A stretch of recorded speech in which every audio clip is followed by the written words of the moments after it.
vous devinez, même si ce n'était pas forcément volontaire, que nous nous réunissons pour chercher une boussole, une certaine date. Nous sommes le 13 novembre. En 2015, le 13 novembre a été un lieu de mort. Et je crois que c'est important d'oser, ce 13 novembre, parler de boussole. Parce que, et c'est pour moi la perspective que je donne à ce que j'appelle la dynamique des droits de l'homme ou des droits humains. Alors, je ne suis pas du tout doctrinaire sur droits de l'homme, droits humains. Je vous le dis tout de suite, on peut très bien avoir des positions plus tranchées. La mienne n'est pas tranchée, donc j'utilise l'un ou l'autre. Dans mon dernier livre, j'ai utilisé droits humains, mais il m'arrive souvent, dans mes interventions, d'utiliser l'un ou l'autre. Parler droits humains ce jour-là. Et ce matin, j'entendais sur une radio, j'entendais cette chose-là, à propos du procès des auteurs des attentats. La personne disait, c'était un philosophe, oui, ces procès peuvent avoir comme but, et c'est sans doute l'un des premiers buts, de consoler les victimes. Consoler les victimes, consoler, c'est être avec aussi, c'est partager le cœur, y compris le cœur meurtri. Consoler les victimes et consoler toute une société meurtrie. Et cette personne ajoutait, mais ce procès peut avoir aussi, parmi des retombées futures, d'éviter l'impact de la violence sur nos intelligences, sur nos cœurs et sur la société. Aujourd'hui, nous sommes, et je pense en vous disant ceci à nos 7 petites filles, nous sommes spécialistes des petites filles, de 20 ans à 18 mois, et nous sommes dans un temps où la violence est davantage prégnante. Est-ce qu'elle est davantage réelle? Je ne sais pas, mais en tout cas, elle occupe davantage nos cœurs, nos esprits, et parfois, comme elle est manipulée par certains, cette violence qui est au fond de nous, elle risque de prendre toute la place, et il faut lui donner une partie de la place, mais justement, cet intervenant disait ce matin, attention, que la manipulation de la violence n'installe pas au fond de chacun de nous, ou dans la société, une opposition stérilisante. Il y a ceux qui disent, ben oui, il faut pour, et puis d'autres qui disent non, il faut contre, etc. L'une des conséquences possibles de ce ressenti très fort de la violence, ça peut être d'accentuer nos oppositions et puis surtout d'accentuer nos déboussolements. C'est pour ça que je vais souhaiter qu'on utilise le mot boussole, même si j'avoue que quand je l'avais suggéré, je n'avais pas fait le rapprochement entre la date du 13 novembre d'aujourd'hui et de 2015. Alors, si je rappelle cette date, c'est parce qu'il me semble que la dynamique des droits humains, vous la connaissez aussi bien que moi, donc je vais répéter des choses, mais il paraît que ça fait partie du rôle de l'avocat, fut-il honoraire, de répéter, mais la dynamique des droits de l'homme doit être contextualisée. Pour moi, j'utilise le mot « outil ». La perspective des droits humains, ce n'est pas une baguette magique, ce n'est pas une nouvelle politique, ce n'est même pas une nouvelle morale, c'est un outil que des sociétés blessées se donnent pour consoler sûrement, mais surtout pour que ça ne recommence pas. Et je pense bien sûr à la Déclaration universelle du 10 décembre 1948. Contextualiser. Et peut-être, chers amis, nous qui sommes des militants de terrain, nous sommes appelés à retrouver les mots pour dire la force, l'importance de la dynamique des droits de l'homme à nos contemporains d'aujourd'hui. Notre ferveur militante a un inconvénient, c'est qu'elle risque de nous faire penser que tout le monde est convaincu, qu'il n'y a pas de problème, qu'évidemment on est pour les droits de l'homme, ou en tout cas on n'est pas contre. Eh bien, je crois qu'il nous faut nous débarrasser de cette certitude pour essayer de sentir quelle est aujourd'hui l'oreille de ceux et celles, y compris de ceux et celles qui doutent, de ceux et celles qui refusent. Et ça, c'est très difficile, parce que nous sommes dans le bain du combat, et il faut l'être parce qu'il y a tant d'attentes.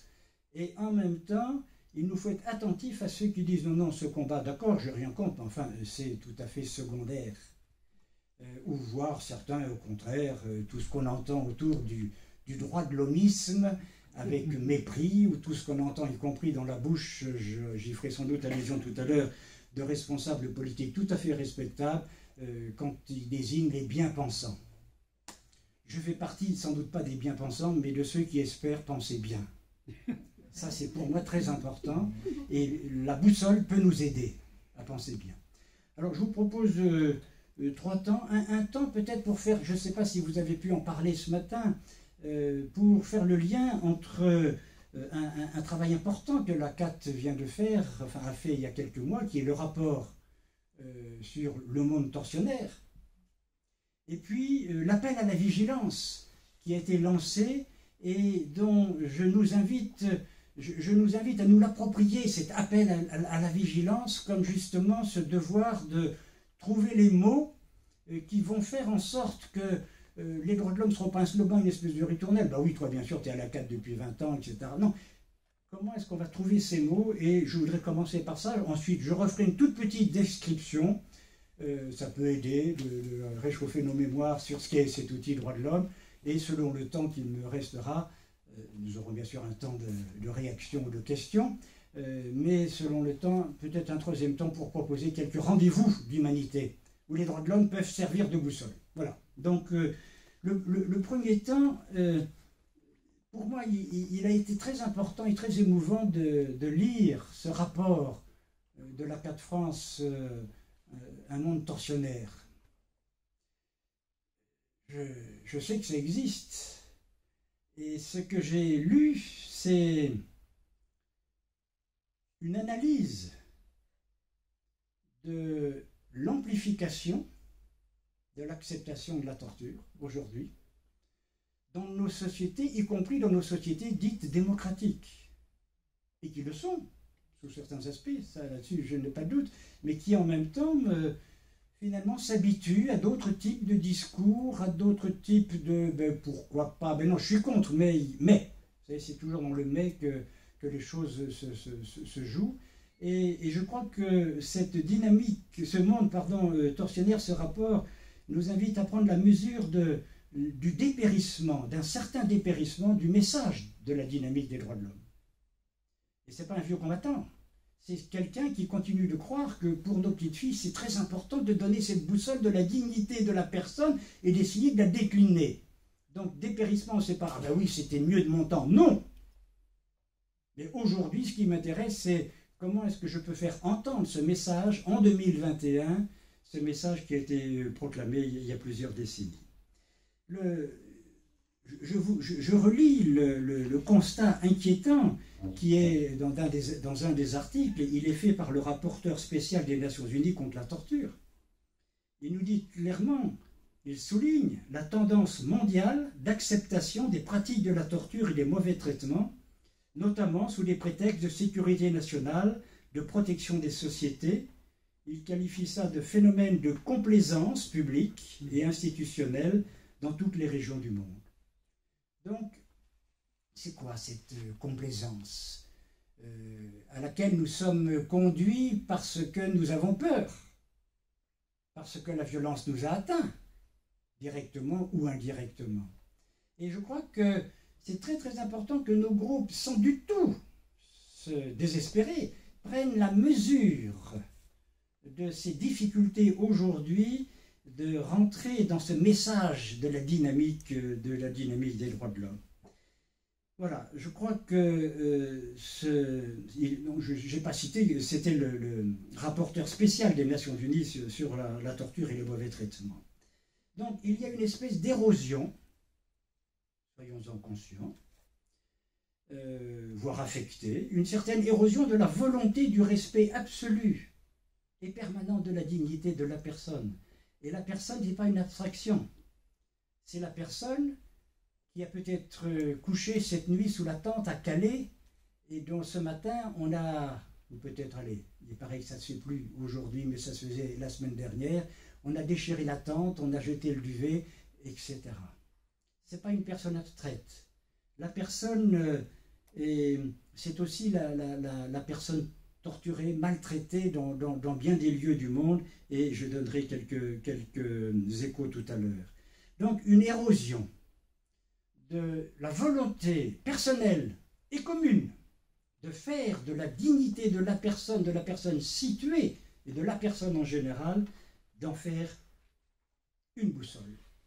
Et je crois qu'il y a là quelque chose de tout à fait important. L'appel, je me permets d'inciter sur l'appel à la vigilance que la CAT France nous propose. C'est un peu long, mais je vais vous le reciter pour que vous puissiez vous l'approprier davantage.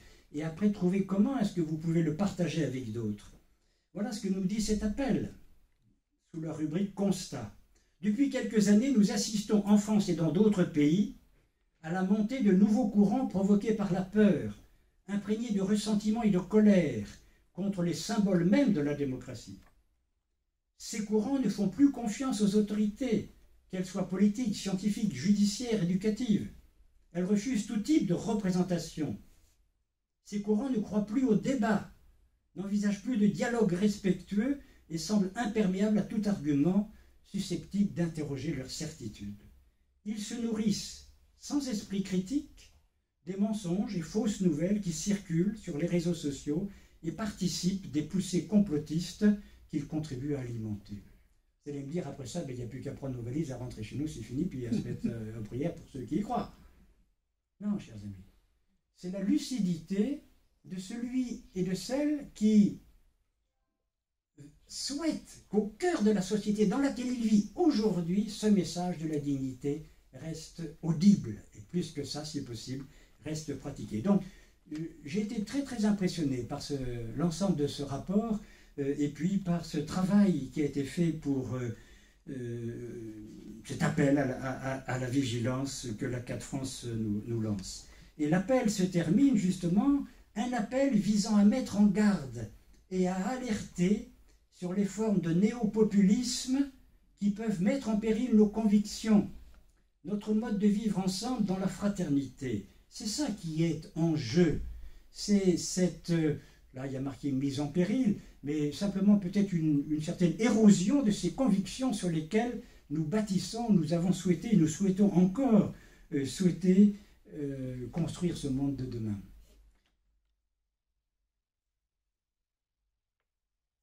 Qu'est-ce qui nous est conseillé? C'est encore dans le rapport Torture sur un monde tortionnaire. Je vous invite à le retravailler. C'est jamais très drôle à lire tout seul, mais en groupe, on peut le retravailler. C'est le responsable européen du comité de prévention de la torture. Je signale, entre parenthèses, que la CAT France a contribué grandement à la création. Et je pense à notre cher Daniel, bien sûr, à notre Adrien, combien il a lutté pour que dans les règlements européens, ce souci de la prévention de la torture devienne une règle, et non seulement une règle, mais devienne un moyen, d'où ce comité de prévention qui peut envoyer des personnes faire des visites, etc.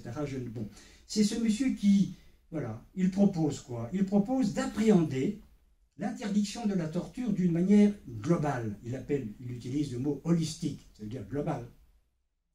Utilisation de tous les outils du droit international des droits de l'homme, des arsenaux juridiques des États, mais aussi, et c'est là-dessus que j'essaierai de terminer si je n'ai pas été trop bavard, de construire une société où le respect permanent de la dignité de chaque individu conduise à prévenir l'idée, l'envie de la pratique de la torture.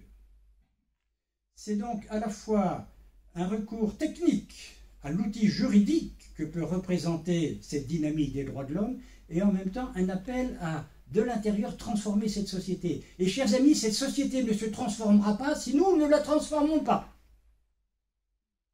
Vous allez me dire, mais j'ai des cheveux blancs. Bah oui, je n'ai presque plus de cheveux en plus. Donc, mais c'est pas parce que nous sommes dans cette situation-là que nous n'avons pas une vraie co-responsabilité dans la transformation de cette société. Vraiment, j'y crois. Et je le crois d'autant plus que si la CAT est aujourd'hui existante, c'est parce que deux dames qui n'étaient plus d'un premier âge, qui n'étaient pas des grands spécialistes des droits de l'homme, etc., elles y ont cru et elles nous ont lancés. Donc, comment est-ce que je peux me réapproprier, sans crainte, mais avec lucidité, ce travail d'explicitation de la dynamique des droits de l'homme auprès, je dirais, des oreilles d'aujourd'hui, y compris de celles qui n'ont pas envie d'entendre ou qui ne peuvent plus peut-être entendre ce type de message. Et là, c'est très difficile pour nos groupes de s'ouvrir au maximum, de trouver les lieux où on peut reposer, remettre à plat, je dirais, les enjeux de cette dynamique des droits de l'homme, et en particulier de l'abolition de la torture et des traitements inhumains. Voilà, ça c'était le premier point pour dire, nous avons, avec le rapport de la CAT, un monde tortionnaire, avec l'appel à la vigilance qui est lancé, nous avons là des outils qui nous invitent à remettre dans le cœur de nos conversations d'aujourd'hui, de nos angoisses peut-être d'aujourd'hui, cette dynamique des droits de l'homme. Premier temps. Le deuxième temps, je vais aller très vite, mais je crois que ce n'est pas inutile de nous redire un tout petit peu ce que nous mettons sous ces mots droits de l'homme, parce que je me méfie des formules tarte à la crème.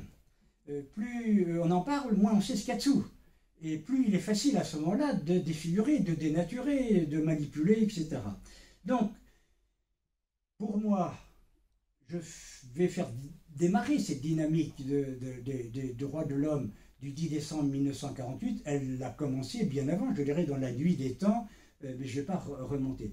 Pourquoi je fais démarrer cette dynamique avec la Déclaration universelle? C'est parce que, justement, pour la première fois, cet horizon, que sont les droits de l'homme, ont une prétention universelle. Alors, il y a 58 États, il y en a 197 ou 198 aujourd'hui aux Nations Unies, donc les choses ont changé, il nous faut contextualiser. Mais à ce moment-là, voilà, c'est une petite partie, mais une partie significative des responsables politiques au niveau mondial se disent, voilà ce qu'on a vécu. Je m'arrête un instant, chers amis. Quand vous entendez des gens qui se gaussent de la dynamique des droits de l'homme, en particulier de la déclaration de 1948, je vous en supplie, il faut leur dire, qu'est-ce qu'il y a dans ce papier, ce bout de papier? Il y a 60 millions de morts, il y a la Shoah, il y a les camps de la mort, il y a le bombardement systématique des populations civiles, il y a la bombe atomique. Donc, je crois que nous aussi, et c'est pour ça que j'insiste sur cette contextualisation passée, mais aussi d'aujourd'hui, il y a des enjeux énormes.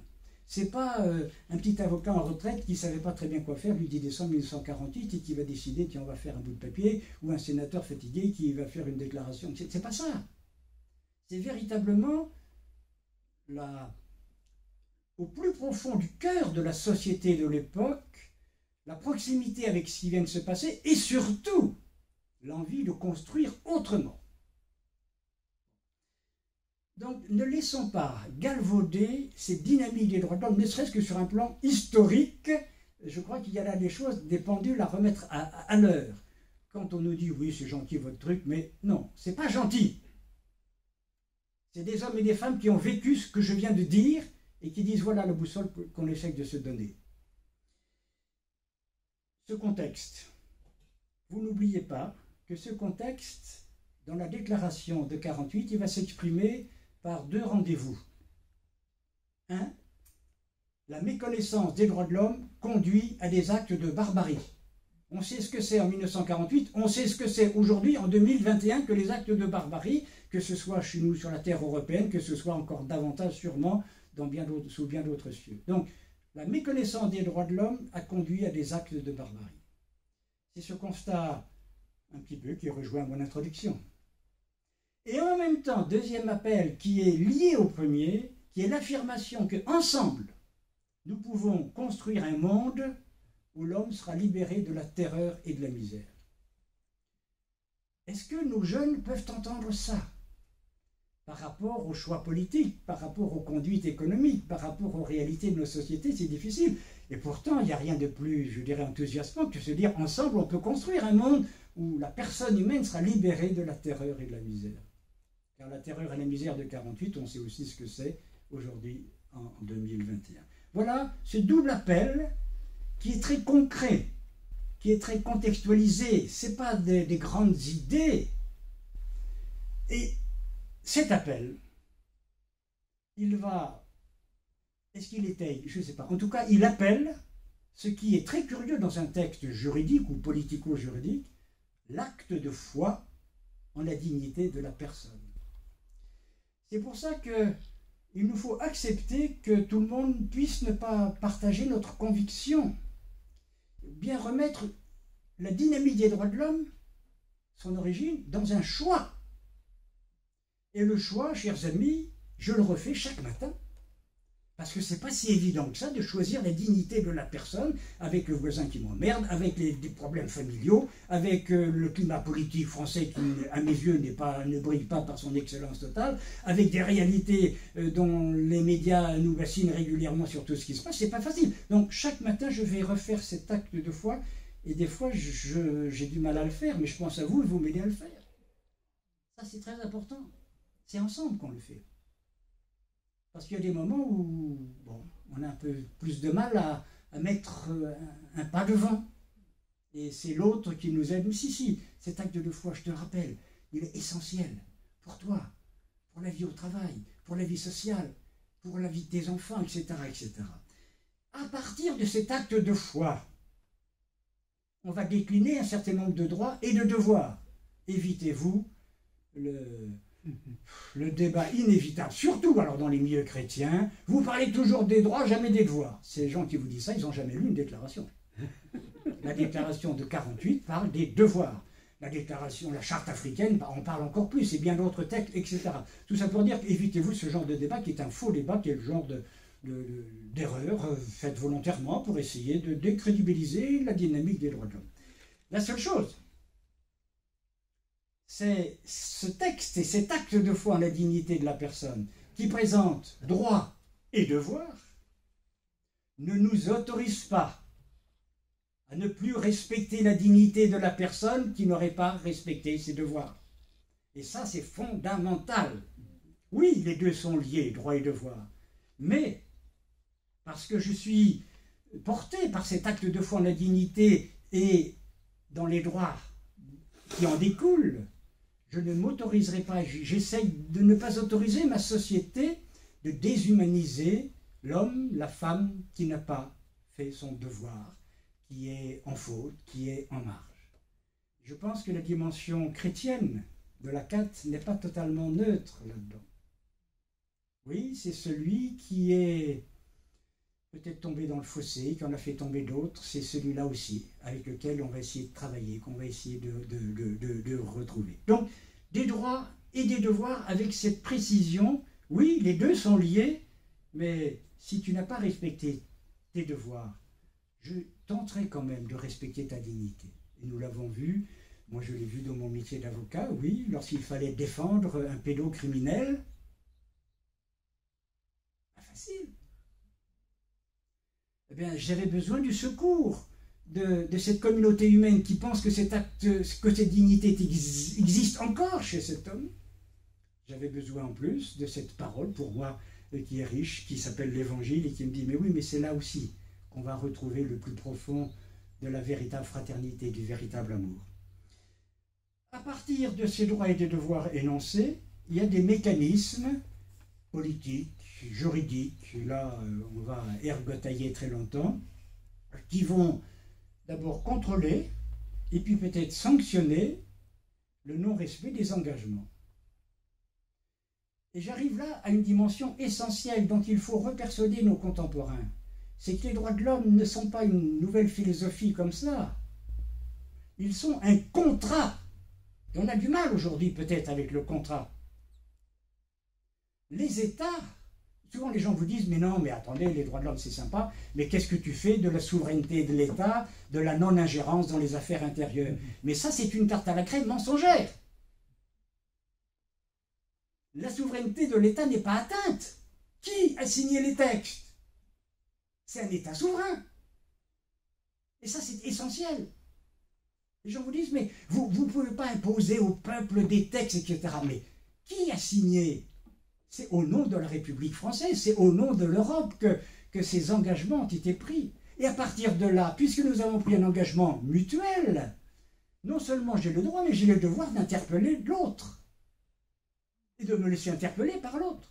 Si je n'accepte pas cette dimension d'interpellation dans la dynamique des droits de l'homme comme une dimension normale, c'est comme si j'aboutissais, ben vous m'avez prêté 300 €, je dois vous les rendre le 13 novembre 2021, vous venez me voir en me disant mes 300 €, il est temps de me les rendre. Ah ben, moi je vous réponds, ben non, je ne veux quand même pas empiéter sur mon intimité personnelle. C'est une question personnelle. Pas du tout, c'est pas une question personnelle, c'est une question contractuelle. Nous étions 2.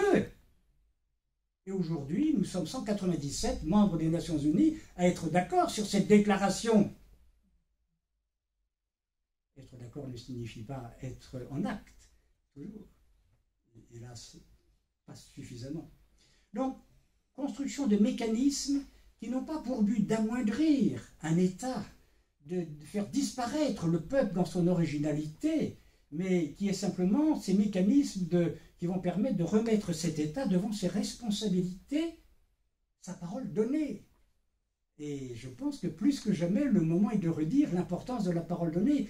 Je vais, jeudi prochain, parler à des jeunes, et je vais leur dire ce que je disais moi il y a 30 ans ou 40 ans, parce que ça fait un bout de temps que je leur en parle de ce genre de choses. Je vais leur dire, mais cette loi de la parole donnée, c'est important pour toi. Parce que si plus personne ne respecte la parole donnée, ben toi tu vas avoir des ennuis. Et toi on va pouvoir te harceler en classe. Et toi on va pouvoir, etc., etc. C'est pas forcément l'argument le plus brillant, moralement, mais c'est un argument qui rejoint totalement, je dirais, la modestie, l'humilité de la dynamique des droits de l'homme, qui est de permettre, très modestement, la survie de la personne humaine. Les droits de l'homme, c'est pas fait pour le paradis. Là, il y aurait quelqu'un d'autre pour ça. Mais les droits de l'homme, c'est pas fait pour ça. Les droits de l'homme, c'est pour nous aider à la survie, dans un contexte qu'il faut sans cesse réactualiser. Donc, cet acte de foi, ces droits et devoirs, ces mécanismes, le rôle de la société civile, je n'ai pas besoin d'en parler devant les amis de la CAD, bien évidemment. Et puis, ce qui me semble très important, parce qu'on ne l'utilise pas suffisamment, c'est le texte des droits de l'homme comme un lieu de ce que j'appelle le partage des souffles. Je m'explique. Les droits de l'homme, comme tout bon texte juridique, ne définissent pas ce que c'est que la dignité. Et donc, ne définit pas ce que c'est qu'un traitement inhumain. Lorsque je vais aller devant un des mécanismes, une cour, une commission, etc., il va bien falloir qu'on s'explique. C'est quoi ce traitement? Tiens, le geste que tu as posé, est-ce qu'il correspond à un traitement inhumain interdit par l'article 5, interdit par la Convention européenne, interdit, etc. Il va falloir qu'on débatte. Qu'est-ce que tu mets sous l'humain ou l'inhumain? Et je trouve ça passionnant. Dans un monde, une situation mondialisée dont on peut penser tout ce qu'on veut, mais en tout cas, elle crée de l'interdépendance. Bon, ben c'est comme ça, parce que, bien, à partir de là, comment est-ce que cette interdépendance, je vais la faire devenir un dialogue? Je me souviens d'une conférence disant, pour moi, Européens, les mutilations sexuelles dont les femmes africaines sont victimes, c'est un traitement inhumain. Et je continue de le penser. Et puis, dans l'auditoire, il y avait 2 personnes d'origine africaine. Monsieur, oui, oui, tiens, j'ai jamais réfléchi.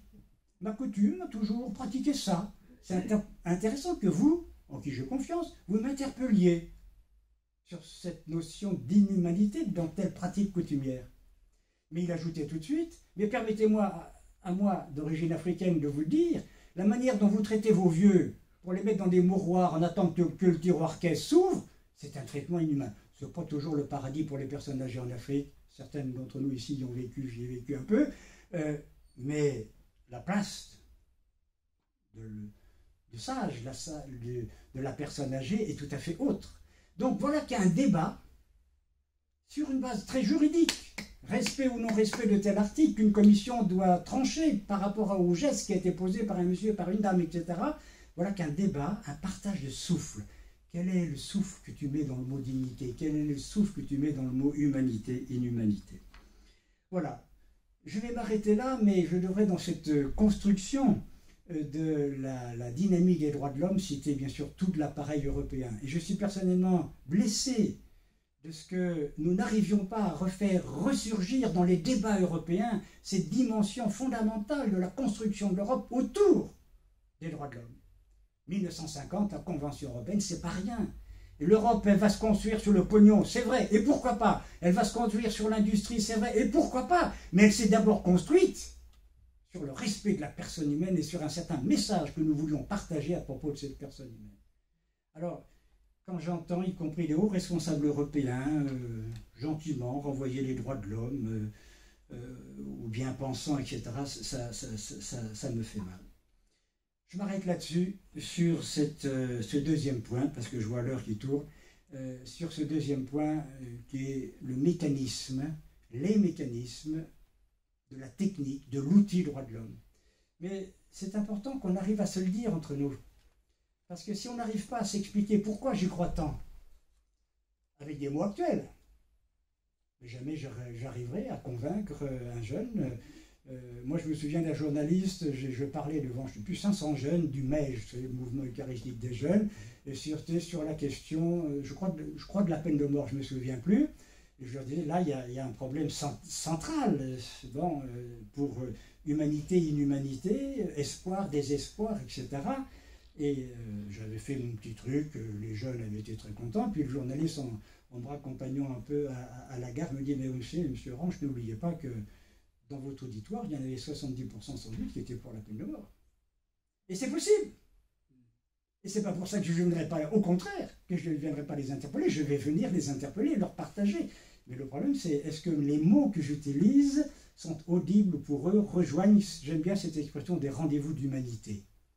Est-ce que la CAT, dans sa communication, et moi j'ai beaucoup d'admiration pour ce qui se fait dans ce domaine actuellement dans la CAT France en termes de communication, de présence dans les médias français, même si parfois pour tel ou tel entonnoir, mais ce n'était pas ça notre vocation première, etc. Je crois que c'est très important d'être présent dans ce monde de la communication, mais ça exige effectivement entre nous de préciser nos termes et d'essayer de les ajuster, non pas de les minimiser, mais de les ajuster aux oreilles d'aujourd'hui. Troisième et dernier point, c'est quelques rendez-vous contemporains, quelques rendez-vous d'humanité, à propos desquels la dynamique des droits humains peut être utile, car je dis toujours, si elle n'aide pas à répondre aux questions d'aujourd'hui, c'est pas la peine que je me fatigue un samedi après-midi. Je continue à croire à l'outil des droits humains parce que je crois qu'il est tout à fait opérationnel, opératoire dans les défis d'aujourd'hui. Boussole. Alors, j'avais mis plusieurs choses. Un premier point que je ne traite pas volontairement, c'est un contexte sociopolitique éclaté. Certains ont peut-être lu pour la France l'archipel français de Jérôme Fourquet, qui nous dit aujourd'hui, pour présenter la France, on présenterait une image d'un archipel, avec plein de petites îles qui ne communiquent pas, mais qui sont ensemble, etc. Alors, c'est un des aspects qui est proposé, et je pense que c'est vrai pour notre monde. Je crois que nous étions nombreux à vivre ce qui s'est passé en 1989, au moment de la chute du mur. Le monde communiste s'écroule, et donc le monde libéral, entre guillemets, va l'emporter, etc. Nous avons assisté à une évolution exactement contraire. C'est-à-dire un éclatement du monde, un éparpillement du monde. Il ne s'agit pas de dire c'est bien, c'est mal, c'est une réalité. Et donc c'est, bon, j'ajoute d'autant plus important qu'au cœur de cet éclatement, que je ne détaille pas, que nous ayons une boussole commune, aussi artificielle soit-elle, mais elle fait partie des engagements qui sont pris. Vous allez me dire, regardez la Chine. Mais moi, je continue de m'intéresser à la Chine. Et pourquoi je continue de m'intéresser à la Chine? Est-ce que j'ai mon livre? Oui, je vais vous dire pourquoi. Et je continue à parler avec les Chinois de la question des droits de l'homme, même si les autorités chinoises me répondent, oui, oui, on est pour. Actuellement, ils sont presque les chantres des droits de l'homme, mais ils ajoutent tout de suite virgule à la chinoise. Mais pourquoi je continue de croire qu'il y a là un débat, une tension intéressante? C'est à cause d'un homme, Liu Xiaobo. Liu Xiaobo, prix Nobel de la paix 2010, décédé d'un cancer parce qu'il n'a pas été soigné à l'hôpital. Liu Xiaobo, il va lancer en 2008 une charte des droits de l'homme pour ce monde chinois et plus largement que ça. Et voilà ce qu'il écrivait. après avoir fait la longue expérience d'une situation désastreuse en matière de droits de l'homme, le peuple chinois se rend compte plus clairement chaque jour que la liberté, l'égalité et les droits de l'homme sont des valeurs universelles de l'humanité. Au cœur de cet éparpillement, de ce monde éclaté, dont souvent on risque de dire chacun se renferme sur sa chapelle, je vais entendre, nous allons entendre la voix de ces hommes et de ces femmes qui nous disent le souffle des droits de l'homme, y compris s'il faut le compléter, y compris s'il faut le travailler ensemble, le souffle des droits de l'homme, ça m'intéresse. Ça m'intéresse à tel point que je suis prêt à en mourir lorsque j'ai été détenu et non soigné dans un hôpital pénitentiaire chinois. Donc, ce contexte éclaté, je n'y reviens pas, mais je pense que c'est important de dire qu'il y a dans ce contexte éclaté justement une nécessité d'une boussole commune, on pourrait creuser. Deuxième rendez-vous de l'humanité, c'est les droits humains au cœur de la crise du politique en France. J'ai commencé un peu à l'aborder tout à l'heure.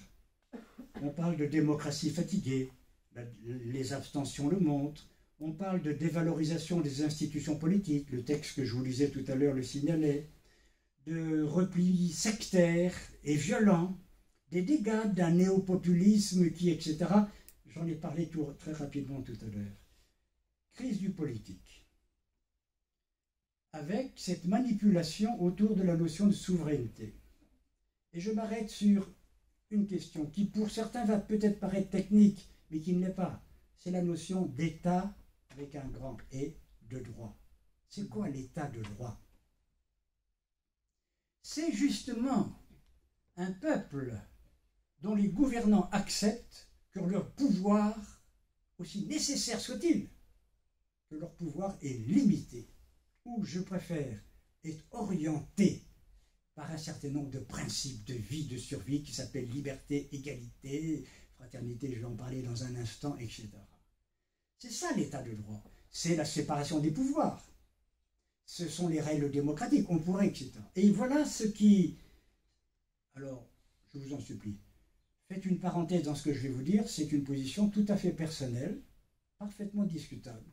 Mais ce qui m'a blessé, dans le débat politique français, et futur débat électoral présidentiel, j'ai entendu il y a 3 semaines, j'ai lu, dans un gentil petit journal qui s'appelle La Croix, la déclaration de 2 responsables politiques qui sont ni un humoriste en mal de public, ni une dame aux cheveux blonds, 2 responsables politiques dont je tairai les noms. L'un nous dit, à propos des questions de la maîtrise des migrations, dont on a fait, dont certains ont fait, l'objet principal du débat électoral d'aujourd'hui. Bien, ce monsieur nous dit, ne vous inquiétez pas, nous allons, si je suis élu, nous allons construire, ce sont les termes, une loi constitutionnelle qui garantira que les dispositions prises, nous pourrons, en matière de migration, de régulation de la migration, que les dispositions prises ne pourront être écartées par une juridiction au motif des engagements internationaux de la France. Ne vous inquiétez pas, on va bricoler ce qu'il faut dans la Constitution pour que les juges français ne soient plus obligés, en matière de régulation d'immigration, de respecter les engagements internationaux de la France en ce qui concerne l'état de droit. Et vous en avez un qui a beaucoup moins d'élégance, un autre qui surenchérit sur le même thème. Ce que le peuple dit haut et fort s'imposera à tout le monde, aux juges français et aux juges européens, virgule, aux bien-pensants.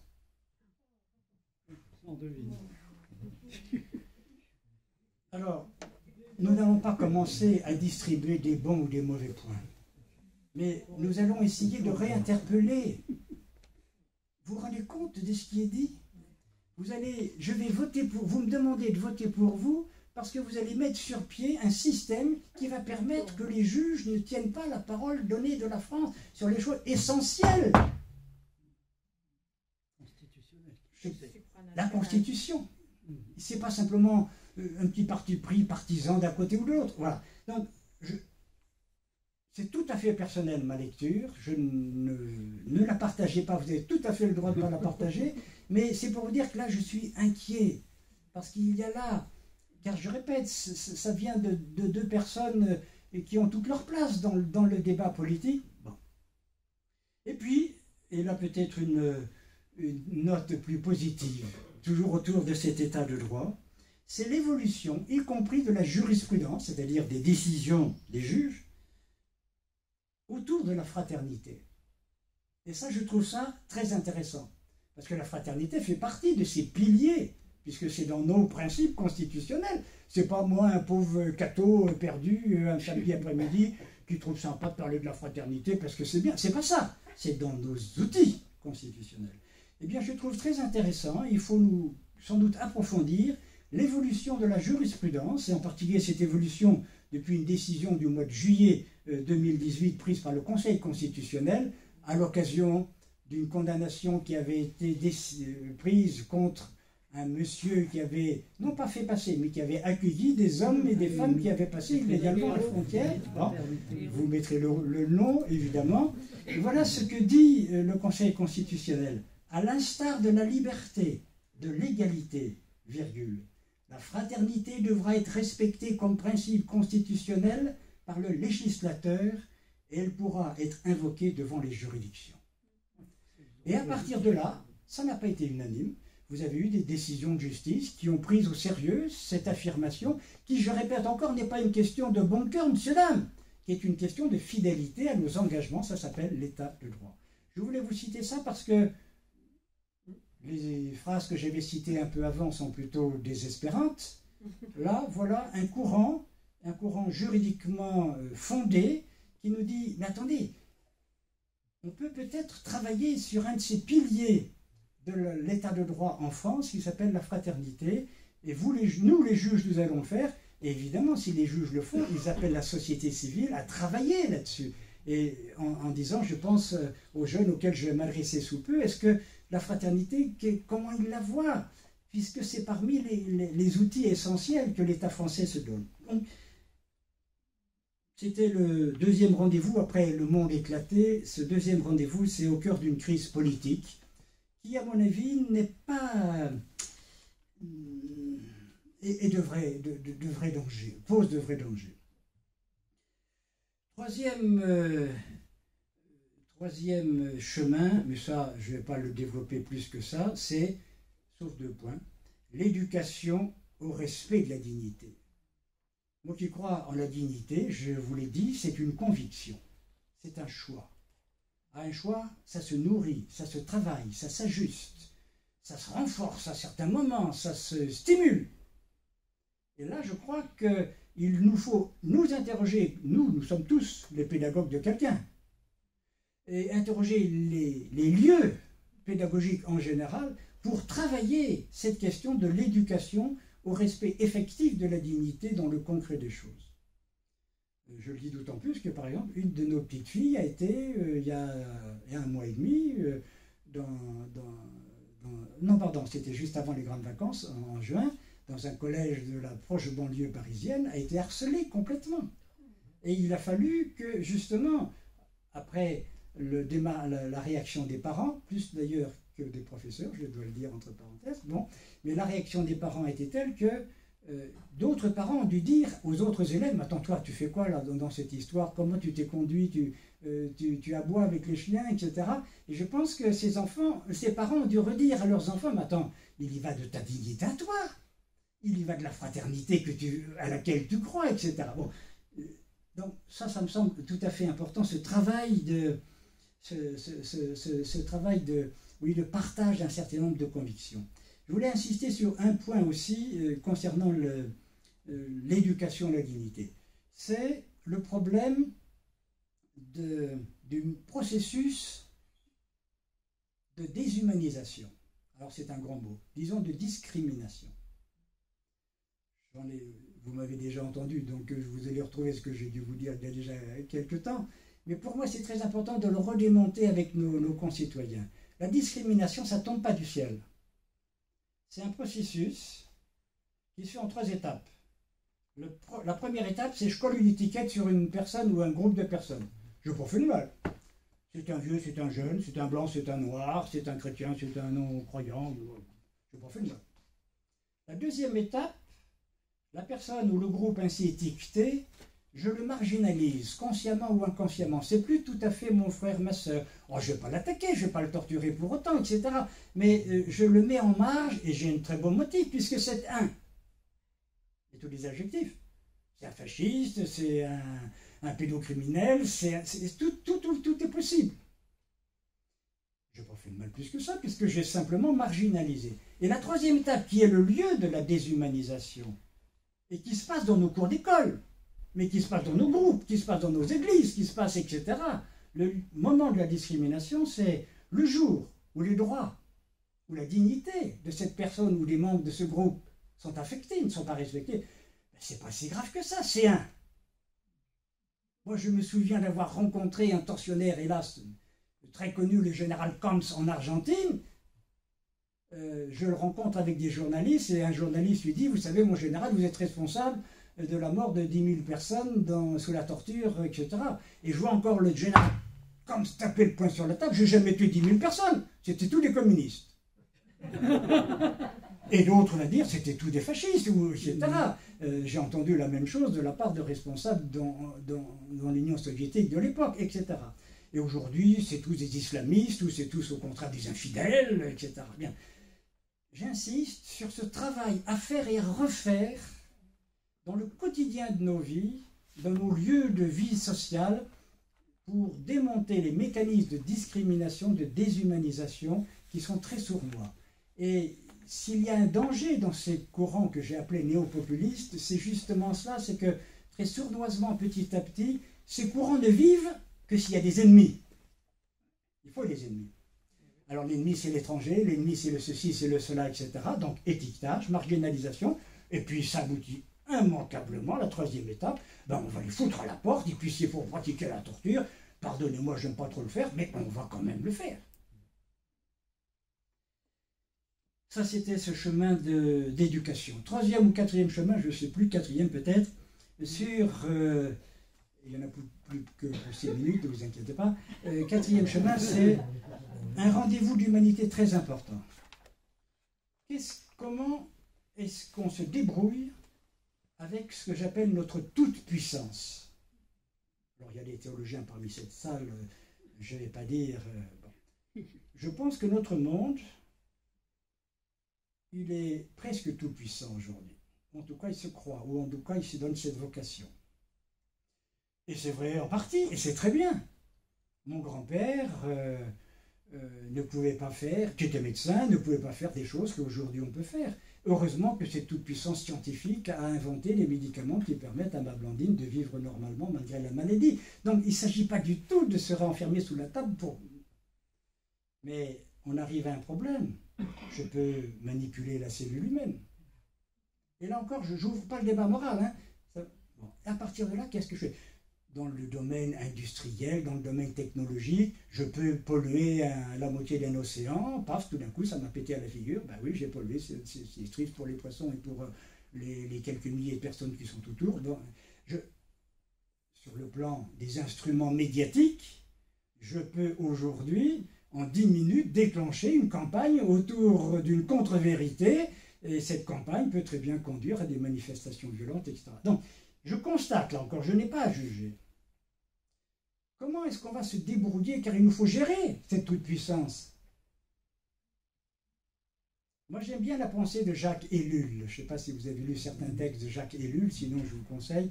Il y a un livre qui est sorti sur lui il y a peu de temps, et qui nous, parce que sa pensée n'est pas toujours très commode, moi ça m'a aidé à la comprendre. Et un des chapitres de ce livre, c'est sur la manière dont Jacques Ellul, donc dans les années 70, 80, envisageait la question de la toute-puissance. Face à la toute-puissance, nous avons 3 attitudes possibles. Première attitude, je peux le faire, ben je le fais. Deuxième attitude, je ne peux pas le faire, mais j'essaie de le faire, je vais travailler pour.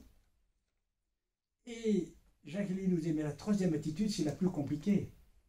C'est je peux le faire, mais je décide de ne pas le faire. Je peux techniquement, scientifiquement, technologiquement le faire, mais je vais décider de ne pas le faire.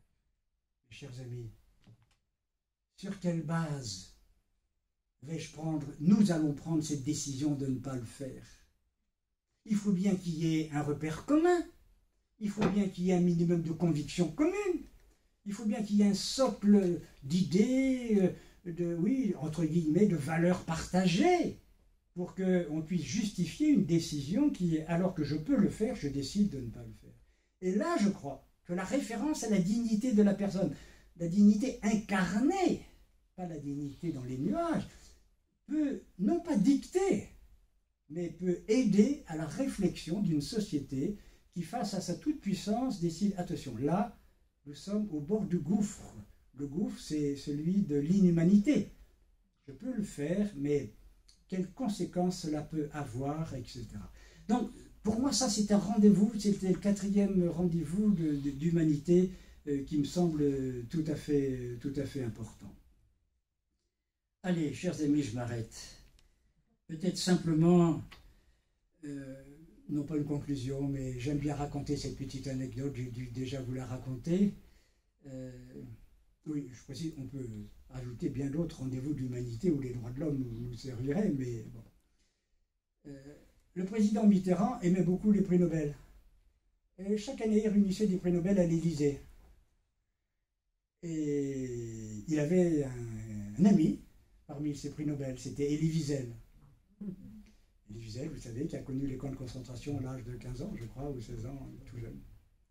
Et Mitterrand a réuni les prix Nobel, il y a Elie Wiesel à côté de lui, c'est la fin de la réunion. Mitterrand dit à Elie Wiesel, vous avez préparé un petit mot pour la conclusion? Ben non, monsieur le président, on ne m'avait rien dit, mais vous inquiétez pas, je vais leur raconter une histoire juive, bien sûr.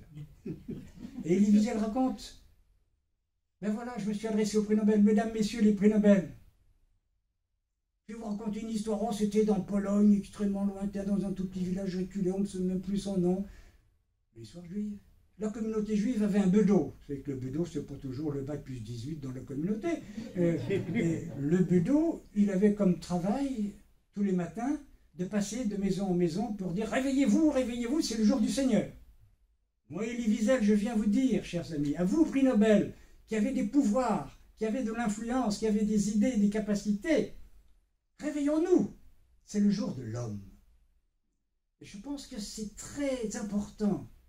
C'est le jour, c'est peut-être tous les jours, mais en tout cas tout spécialement aujourd'hui, à travers ces tensions dont j'ai parlé au début, à travers ces dépérissements d'un certain nombre de points de repère, plus que jamais c'est la question, il est question de remettre au cœur cette personne humaine. Alors ce que je souhaite, et je sais que c'est fait par la CAT et par les groupes de la CAT, c'est de réveiller avec humilité, avec nos moyens, et de réveiller comme nous le pouvons ceux qui nous entourent. Et puis au-delà, parfois, dans nos interpellations à l'extérieur, à l'étranger, etc., de réveiller nos responsables politiques ou nos futurs responsables politiques, de réveiller, et je parle comme catholique, le responsable d'Église. Il eût été important que j'eus le courage peut-être plus fort de leur dire, mais réveillez-vous, c'est une question de personne. Ce qui s'est passé,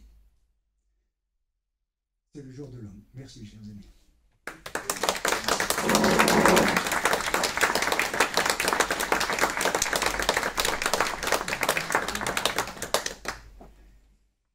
Voilà, on peut souffler 2 minutes, et puis s'il y a des réactions, des questions, des suggestions, on peut prendre ce temps pour le partager, pour les partager. Ma question est celle-ci. Quand je regarde les participants ici, ils ont l'âge de la sagesse. Et, mais 99%, ce sont en fait, des plus âgés, mais je n'ai pas vu de jeunes. Alors que ce que vous dites, l'humanité, si on les transmet pas à nos enfants, et ces enfants-là seront déshumanisés, et tout ce qu'on est en train de dire, les droits de l'homme, et ce sont des futurs, responsables de demain et ils n'en tiendront pas compte. Et ils deviendront plus inhumains. Mais Dieu merci qu'il y a toujours des garde-fous. C'est comme ça que vous disiez, en Afrique, c'est comme ça. Le vieux sont là pour observer et dire la vraie pensée, ce qui est vrai. Alors, moi, je dirais en votre terme, heureusement que vous êtes là et des associations vont se lever, comme vous disiez. C'est des associations de se lever pour dire que non, voilà, il y a des devoirs et il y a aussi des droits. Et quand il y a des droits, et on le fait savoir que voilà, il y a les droits de l'homme, il faut les respecter. Et ce n'est que de vieux, parce que leur vécu ont permis de voir, déshumaniser en fait, le monde. Et c'est comme ça qu'ils se sont élevés pour voir. Mais les jeunes, qu'en faites-nous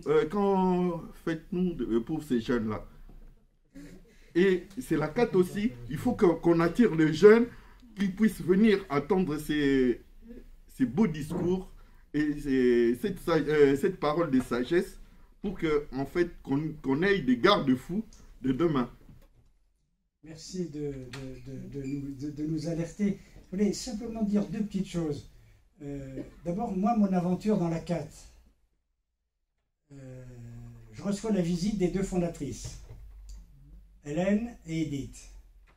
J'étais jeune avocat, elles viennent parce qu'un de leurs copains, avocat protestant, Jean-Jacques de Félis, j'avais fait mai 68 avec lui au Palais, j'étais tout jeune avocat, et elles ont dû lui en parler, tiens, on cherche un président, plutôt un catholique, puisqu'on a une dimension œcuménique. Jean-Jacques de Félis a dû lui dire, ben, allez voir Guéroche, il est jeune, il ne doit pas avoir encore trop de choses, etc. Non mais, ces deux personnes, qui n'étaient pas d'une toute première jeunesse, qui viennent me voir. Et elles me disent, tiens, est-ce que vous accepteriez d'être membre de notre comité d'administration, conseil d'administration, un truc comme ça. C'est comme on dit dans les mouvements chrétiens, ne vous inquiétez pas, ça va vous prendre beaucoup. Et je les ai entendus. Je dis oui, tout de suite. Et je suis rentré, j'ai dit à Blandine, jeune ménage à l'époque, donc, tu sais, Blandine, j'ai vu deux vieilles dames protestantes. Elles m'ont demandé d'être une potiche catholique dans une association œcuménique. J'ai dit oui. Ça a changé ma vie. Tout ça pour dire que, oui, la transmission, et ça c'est important, c'est l'appel. Et peut-être qu'on n'ose pas appeler. Et alors j'ajoute tout de suite la deuxième chose. Vous venez de dire, c'est dommage qu'ils ne sont pas là pour entendre ces beaux discours. Je ne suis pas sûr que nos jeunes aiment bien entendre des beaux discours, même si ça fait 50 ans que j'en fais. Je ne sais pas s'ils sont beaux, mais en tout cas, c'est des discours. Mais par contre, sur le concret des choses, et nous le voyons dans tous les mouvements, j'ai été animateur dans d'autres types de mouvements, nous voyons que sans doute notre appel, c'est pas « viens faire comme nous ». C'est voilà ce qui m'éclate, voilà ce qui me fait vivre. J'ai pourtant 85 ans et ça continue, je continue à aller aux réunions de la CAT et puis je suis même allé au rassemblement de Bussy-Saint-Georges, etc. Bon voilà, la flamme. Et puis toi, ils ont partagé la flamme, ça c'est ce que m'ont fait les deux fondatrices. Et puis à partir de là, ben, c'est à ces jeunes de construire. Et la difficulté pour nos mouvements, c'est à la fois d'appeler des jeunes et de leur dire, mais... ou de ne pas les enfermer forcément dans le type d'action que nous avons. Nous savons aujourd'hui qu'une bonne partie de la jeunesse, elle a une démarche beaucoup plus ponctuelle. S'engager d'une manière définitive, comme nous le faisons depuis X années, c'est sans doute pas leur tasse de thé. Je n'ai pas à juger ça, c'est bien, c'est mal, j'en sais rien. Ils ont des obligations, ils ont des charges, ils ont des projets. Donc il va falloir sans doute trouver des modalités de proposition. Donc l'appel, ça j'y crois très fort. Et il n'y a pas d'âge pour rappeler, mais les propositions qui sont faites pour nous rejoindre ne peuvent pas ne pas être adaptées aux nouvelles manières des jeunes d'être ensemble, de faire ensemble, etc. Et des fois, ça nous décoiffe, parce que nous, on ne comprend pas qu'ils ne soient pas à toutes les réunions. On ne comprend pas que le mardi à 4 heures, ils ne soient pas là pour partager autour d'un appel urgent, autour d'un témoin, autour, etc. Bon. Mais c'est là où on se trompe. Autant dans le premier aspect, l'appel, c'est de notre responsabilité. Il faut le faire, je dirais, sans crainte, sans paraître ni prétentieux. Je vais vous dire une chose, je trouve que dans nos mouvements, on ne dit pas assez les résultats de vie dont nos mouvements sont les auteurs. Moi, si j'ai appris une chose à la CAT, c'est je suis un petit sauveteur, pas un sauveur, un petit sauveteur en puissance. Et je l'ai appris comment? 2 ans après que je sois au service de la présidence de la CAT France, je vais à un colloque sur la torture au Chili, c'était la période de la dictature au Chili, et j'ai à présenter à cet aéropage international un témoin qui était un commandant de l'armée chilienne qui venait d'être, après avoir été arrêté, venait d'être expulsé. Donc je vais le voir, je lui dis, monsieur, parlez-moi un peu parce qu'il faut que je vous présente tout à l'heure. Ben voilà, je suis militaire, j'ai refusé de tirer sur la foule au moment du coup d'État du général Pinochet, et on m'a arrêté, j'ai été torturé terriblement, et je suis resté 4 ans en prison. Et il ajoute, et au bout de 2 ans, j'allais aux toilettes un jour. J'ai entendu, en allant aux toilettes, quelqu'un qui me criait « On parle de toi au dehors ». Je n'ai pas su si c'était un gardien, un nouveau détenu, parce que je n'avais pas le droit de regarder ni à droite ni à gauche, il y avait la porte des toilettes, point barre. Et il ajoute, ce jour-là, j'étais sauvé. Avec mon raisonnement, moi, je dis, monsieur, vous n'étiez pas sauvé, vous restez encore 2 ans en prison, torturé, votre famille harcelée, vous n'étiez pas sauvé. Il tape le poing sur la table, j'étais sauvé, il ajoute, je n'étais plus seul. Et oui. Voilà que nos petites lettres, et aujourd'hui ça va être nos rassemblements, nos informations, une intervention dans une école, dans un petit groupe ou dans un grand groupe, ça va briser la solitude. Et ça, je crois que si vous voulez, on peut essayer de le partager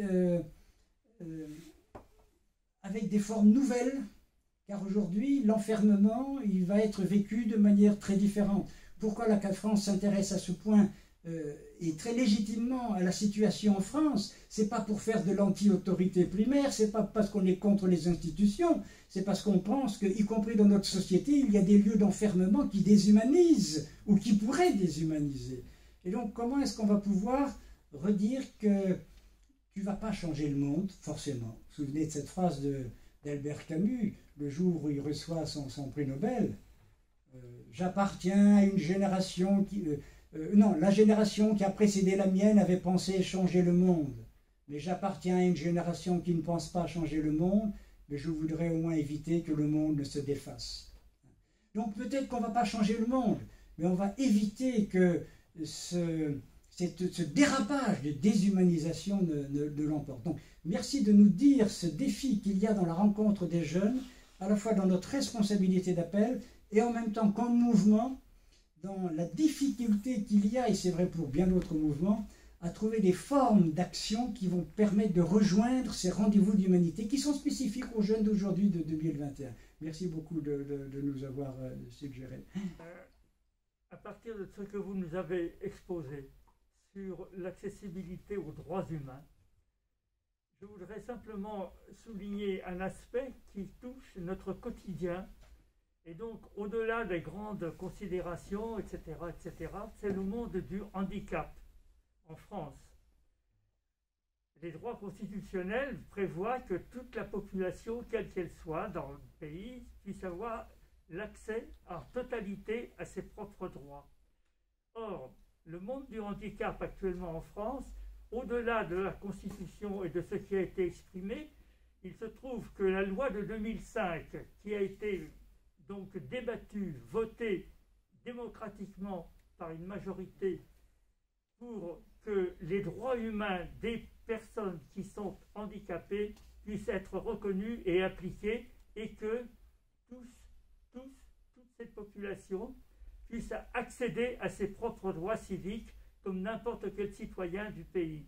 Je voudrais simplement citer quelques exemples, mais ce sont des exemples qui sont à notre portée si nous sommes attentifs aux personnes qui ont soit des enfants handicapés, soit des personnes majeures, etc. C'est avec quelques exemples. Actuellement, il faut plusieurs semaines, sinon des années. Je parle à titre personnel sur des problèmes d'amitié ou familiaux, d'aller au-delà de 2 ans pour avoir une reconnaissance d'un handicap et sa prise en charge. Le droit à la scolarisation. Combien d'enfants actuellement sont en dehors du circuit pour avoir le droit d'être scolarisés et d'être admis dans une école primaire? Combien d'enfants actuellement sont-ils accompagnés dignement par un assistant, un AVSH comme on les appelle, et qui sont en situation de précarité? Pourquoi? Parce que ces personnes qu'on leur colle au titre de l'accompagnement, soit au collège, soit au lycée, ce sont des personnes précaires elles-mêmes, ce sont des personnes qui n'ont pas de statut salarial et qui sont jetées d'une personne handicapée à une autre, sans une continuité et sans une prise en charge globale. Combien de handicapés actuellement accèdent à leur droit au logement adapté? Combien de personnes handicapées actuellement puissent-elles travailler, être reconnues comme citoyennes salariées dans une entreprise? Combien, je citerai ce dernier exemple dont il a été l'objet en dernier ressort au Sénat récemment, lorsque une personne handicapée a cette chance de pouvoir constituer et vivre en couple, combien, alors qu'il a une allocation qui reconnaît son handicap, alors que lorsqu'il est en couple et donc que les revenus du couple sont réunis, eh bien, on ne reconnaît pas, on considère que l'allocation qu'il touchait, eh bien, c'est un peu comme une prime, et il se trouve que lorsque le couple est reconnu, eh bien, on tombe complètement l'indication handicapée, on la rabat, voire même on la supprime. Alors voilà des questions qui sont dans notre quotidien, et si on peut être éveillé et attentif à cela, de faire avancer un peu ces problèmes pour que cette population des personnes handicapées puisse être reconnue de plein droit dans tous les secteurs de la vie. Pardonnez-moi, j'étais un peu long, mais j'avais ça sur le cœur à vous dire. On vous pardonne plus que je crois que c'est très important, et en même temps le souci que vous manifestez montre le rôle de ce qu'on appelle la société civile. Alors, cette société civile, et je trouvais très important que vous nous donniez des exemples précis. L'étape d'aujourd'hui de la société civile, c'est d'être compétente. Et c'est difficile. Il faut être compétent, c'est-à-dire qu'il ne suffit pas de dire oui, il faut qu'il y a qu'à, il y a faucon, etc. Mais comme vous venez de le faire, sur des points très précis, de montrer ce qu'il y a comme blocage administratif, comme absurdité dans les mécanismes, ou comme décision inhumaine. Et j'insiste sur à la fois cette capacité de la société civile. Et entre parenthèses, chers amis, il y a une chose que nous ne faisons pas suffisamment, c'est de célébrer. Il y a, j'imagine, un certain nombre de croyants en Jésus-Christ vivants, relevés ici parmi nous, de célébrer ces gestes de vie que la société civile, chrétienne ou pas chrétienne, parce que souvent on n'a pas attendu les chrétiens pour le faire, les gestes de vie que cette société civile est capable de poser. Deuxièmement, la compétence, la nécessité de cette compétence. Et c'est une bonne chose que la société civile soit interpellée sur sa compétence, parce que ça veut dire justement qu'elle peut jouer un rôle. Mais elle va jouer un rôle. Et puis le troisième aspect très difficile, c'est comment on va en faire un argument d'action politique ou autre. Par exemple, vous avez aujourd'hui, même si c'est totalement imparfait, vous avez un certain nombre de magasins qui font leur publicité sur l'accès offert effectivement aux personnes handicapées. Vous allez me dire, c'est pas la peine de mettre ça en avant parce qu'il y en a beaucoup qui font le contraire. Bon. Mais je trouve ça très important que dans la mentalité d'un certain nombre de responsables, par exemple de centres commerciaux, cette dimension de l'égal accès aux droits fondamentaux fasse partie des choix économico-commerciaux, etc. Je me souviens, puis je m'arrête après dans ma réponse, avoir discuté longtemps avec mon ami, un député socialiste de l'époque, sur la loi qu'il a présentée en 2017. C'est plus le domaine du handicap, c'est un autre domaine, c'est le domaine de la responsabilité des grandes sociétés commerciales. Il a fait passer en France une loi tout à fait... et elle a été votée, c'était la dernière loi qui a été votée sous la mandature du président Hollande. Et cette loi impose aux grandes sociétés, alors il faut plus de 5000 salariés si vous êtes en France, 10 000 si vous êtes une société internationale, etc., impose de publier chaque année un espèce de bilan de ce que vous, société commerciale, vous avez fait ou pas fait dans le domaine des droits de l'homme et de la protection de l'environnement. Alors vous allez me dire, foutaise. C'est pas de la foutaise. Pourquoi? Parce que vous avez aujourd'hui un certain nombre de personnes victimes qui, sur la base de ce texte, n'obtiennent pas ni la révolution, ni une transformation magique, mais peuvent interpeller en disant, voilà, vous êtes une société, vous rentrez dans le cadre, etc., et moi je vais en justice, non pas pour vous faire condamner, car la loi ne prévoit pas de condamnation, mais pour qu'on vous force à montrer quel est le rapport que vous avez effectivement rédigé l'année dernière ou il y a 2 ans sur ces questions de droits de l'homme ou d'environnement. Et je trouve ça très intéressant parce que voilà que, et on le voit d'ailleurs, des responsables de grandes sociétés vont aujourd'hui utiliser pour vanter leur société, leur capacité, leur engagement de bon cœur, de mauvais cœur, avec vraie intensité ou avec beaucoup d'hypocrisie, tout ce que vous voulez, mais bien sûr, mais ils vont se sentir dans leur responsabilité de chef d'entreprise, ils vont se sentir co-responsables de cette question, de l'accès aux droits humains ou de l'accès à l'environnement. Tout ça pour répondre, c'est pas du tout le paradis, ce genre de mesures. Mais ce que je trouve intéressant, c'est que la société civile a réussi à faire de ce souci de l'accès ou du respect des droits humains ou de l'accès à un équilibre écologique véritable, à en faire soit, pardonnez-moi le terme, un argument commercial, soit un argument politique. Et je ne souhaite qu'une seule chose, sans se faire aucune illusion, c'est que la CAT soit capable, par rapport au prochain candidat à l'élection présidentielle, de faire en sorte que cette question des droits humains dans tel ou tel domaine, que ce soit les bons ou les mauvais traitements, le traitement inhumain, etc., que ce soit la formation des policiers, que ce soit, etc., soit capable d'en faire un argument politique. Et aujourd'hui, combien vous avez de responsables politiques qui vont jouer leur campagne électorale là-dessus? Quasiment aucun. Il faut qu'on travaille là-dessus. Et je répète, c'est pas ça qui changera les choses, mais parce qu'il y a cette société civile qui s'est mobilisée, et ça c'est une réalité, il faut la célébrer, parce qu'elle devient de plus en plus compétente, il faut aussi qu'elle accepte parfois des détours qui ne sont pas de l'ordre du merveilleux auquel on rêvait, ou du totalement parfait auquel on pouvait rêver, mais ces petites étapes. Voilà, ce n'est pas une réponse, c'est une réaction pour dire merci de nous donner avec compétence ces lieux, ces rendez-vous d'humanité sur lesquels une société civile doit travailler. Juste un exemple, on pense que quelquefois on est inefficace, que la société civile, bien sûr, c'est bien beau, mais effectivement, ça reste lettre morte. La loi de 75 sur les handicapés, justement, est un très bon exemple parce qu'elle a été co-réalisée par les associations de parents d'enfants handicapés et le pouvoir politique à l'époque.